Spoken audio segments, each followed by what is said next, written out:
Thor versus Thor. Asgard versus Utgard. I don't even know where Utgard is, but it seems to be like Texas. Everything seems to be bigger. My name is Dorian. This is SCM Comics. We are continuing our coverage of Immortal Thor with number 2. So our story starts off at the tree of Yggdrasil, and it looks like that's a young Thor. Really?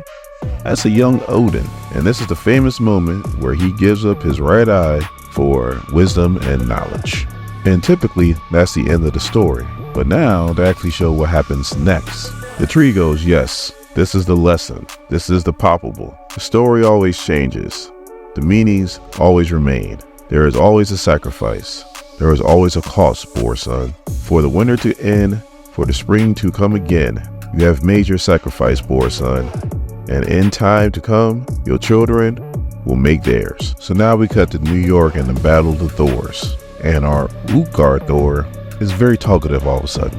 He's like, you would strike me with the storm micro god? He didn't have to hit it with the micro god. The meager lightnings you command are nothing to one such as I. For I am TORANOS, the god of thunder when thunder first spoke. So I told you he's talking a lot. And then he throws the wheel of fate at Thor. Thor gets out the way and he starts singing to himself like, the dude ain't lying. I got the all power and I hit him with everything I got and he did nothing to him. And the more I use the all power, the faster the all sleep comes. Like I said, his greatest power is also his greatest weakness. And TORANOS just keeps talking.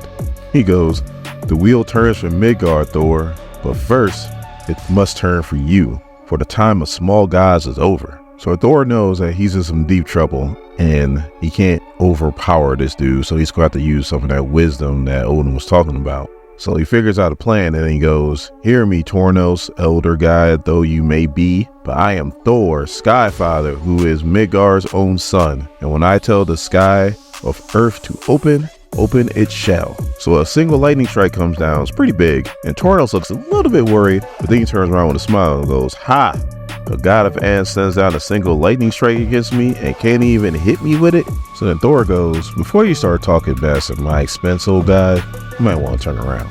So he turns around and goes, the Yarning Void. Wherever the hell that is, he's scared to death of it. And Thor's like, yeah, Mjolnir's always had this power. And now with my father's power, I can make the door big enough for even you to fit through.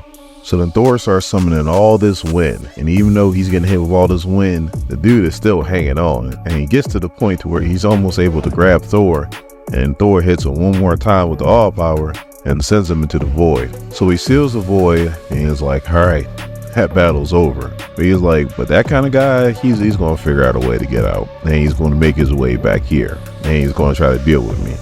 And unfortunately, I could feel the all sleep coming on, so with the all sleep, Thor is as vulnerable as any mortal when he's in all sleep. He doesn't want to go back to Asgard because he knows TORANOS is going to come. He don't want to put his people through all that as he's trying to gather himself in all sleep. And he doesn't want to stay on Midgard because he already wrecked shop once here. He doesn't want that to happen again. But speaking of Midgard, he looks around and he sees all the destruction that TORANOS caused, and he's like, I can't leave it like this. So even though he's weakened and the all sleep is coming, he uses the all power to restore everything back in order. And I like to see stuff like this because it kind of shows that he's pretty much reality warping. So the all power gives Thor like a really high power level, but he says the dead remain dead, so he can't bring back the dead. So he finally leaves Midgard and he goes to the gray area of the moon. I know what a lot of you guys saying, you mean the blue area of the moon? No, it says the gray area of the moon. The gray area is just like the blue area. Actually, it's right on the opposite side. The gray area is where the Inhumans used to be at, but they abandoned it. You know, Rob was reading this and make him happy. At least here, nobody would get hurt besides Thor himself. And then Loki shows up out of nowhere and he just goes, will you trust me? And Thor's like, what? So then Thor's like, you know what? It's okay. I guess Sif saw me and she sent you over here.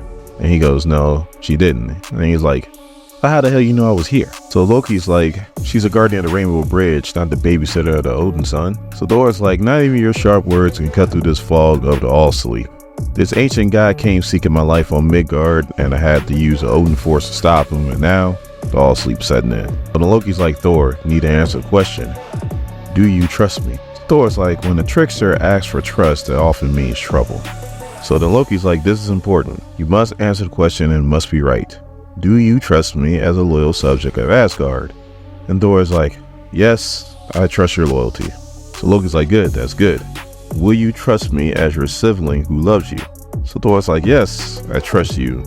You're my own blood. So then Loki's like, okay, one more question. Thor's like, Loki, I am about to pass out. Will you trust me even as your enemy? So then Thor's like, what?